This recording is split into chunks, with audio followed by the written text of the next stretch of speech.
कभी कभी कोई अपराध सिर्फ खून से नहीं लिखा जाता, वो लिखा जाता है पागलपन, डर और इंसानी दिमाग की अंधेरी गहराइयों से। ये कहानी है उत्तर प्रदेश के प्रतापगढ़ जिले के एक ऐसे शख्स की जिसने खौफ को अपना धर्म बना लिया था। नाम था राजा कोलंदर। साल था सन 2000। इलाहाबाद शहर में एक पत्रकार धीरेन्द्र सिंह रहस्यमयी तरीके से लापता हो गया।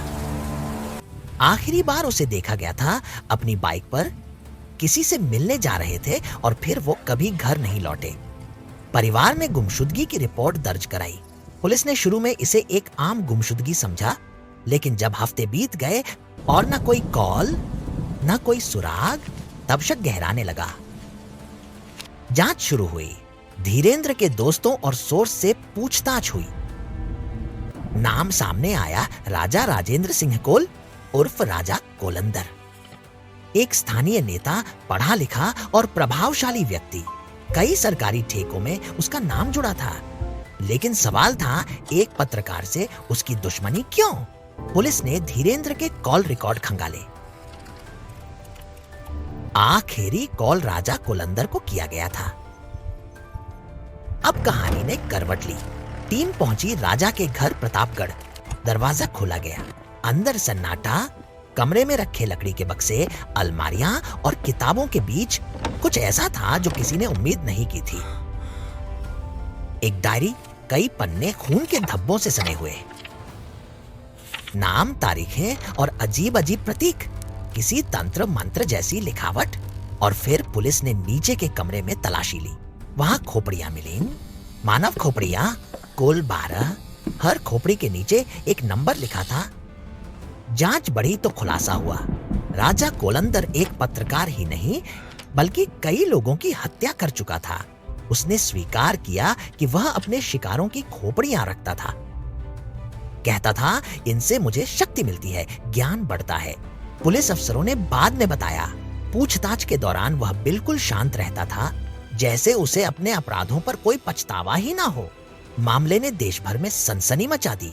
लोगों को यकीन नहीं हो रहा था कि एक पढ़ा लिखा, प्रभावशाली आदमी इतना निर्मम हो सकता है। लेकिन सबूत साफ थे। धीरेन्द्र सिंह की हड्डियां राजा कोलंदर के खेत के पास मिली और उसकी बाइक एक कुएं में डूबी मिली। राजा ने बताया कि वो धीरेन्द्र से नाराज था क्योंकि पत्रकार उसके गैर कानूनी धंधों की पड़ताल कर रहा था। उसने अपने 2 साथियों के साथ मिलकर पहले धीरेन्द्र को बुलाया, फिर शराब पिलाई और बाद में उसकी हत्या कर दी। फिर शरीर के टुकड़े कर कुछ हिस्से जलाए, कुछ को दफना दिया। पुलिस ने लंबी पूछताछ के बाद पूरा केस रिक्रिएट किया। हर टुकड़ा जुड़ता गया, हर खोपड़ी, हर निशान, हर तारीख। राजा कोलंदर का सीरियल किलिंग पैटर्न साफ हुआ। कहा जाता है वो अपने शिकारों की खोपड़ी देखकर ध्यान लगाता था, मानो किसी तांत्रिक साधना में हो। उसकी डायरी में दर्ज था, हर सिर एक शक्ति है।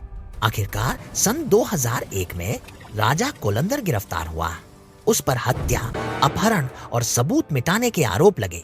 मुकदमा चला, गवाहों ने गवाही दी और अदालत ने उसे आजीवन कारावास की सजा सुनाई।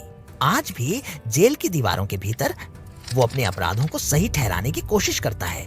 कहता है, मैंने कुछ गलत नहीं किया, मैं खोज रहा था ज्ञान। लेकिन सच ये है, राजा कोलंदर का नाम अब एक प्रतीक बन चुका है, पागलपन, वहम और इंसानियत की हदें पार कर जाने की कहानी का।